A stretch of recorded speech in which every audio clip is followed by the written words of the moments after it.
Thank you very much, Minister. And you know, when you ask a lot of questions, you get a library, you build up a library of responses, and what jumps out of that, it gives life to the cliche, pulling the wool over our eyes, really, in relation to this, because you have now repeated, and the Junior Minister has repeated, and I agree with you, the potential here for just the huge potential in relation to wool products.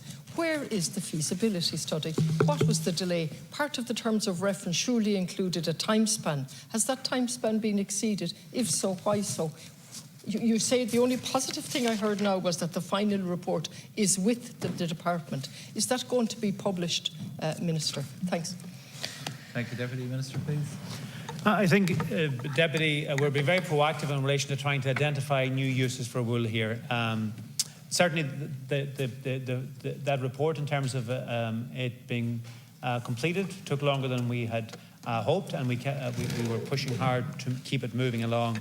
Thankfully, we do have the report now, and it will be published in the next short period over the next few weeks.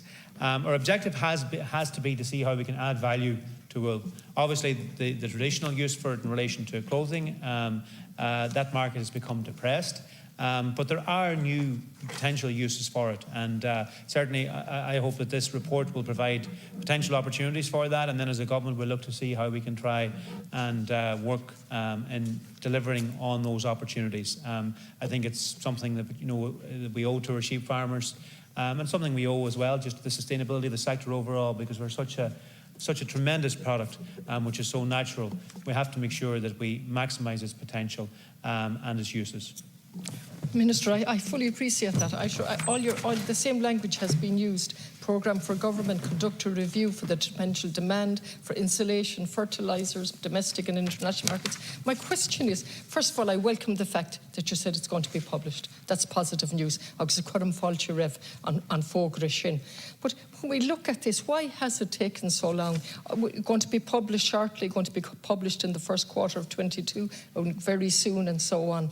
So at some stage, words have to mean something instead of woolly language. And forgive me for these, stretching of cliches and stretching of words, but we're drowning in responses like this. So I'll take the best part of the response today is that it's going to be published in the next few months. In your reply, can you clarify the cost? I know 100,000 was set aside. Were the terms of reference extended to allow to continue on to look at the various things that issues you've identified, and what is the cost to date and what has been spent on it? Germag. Minister, your final reply.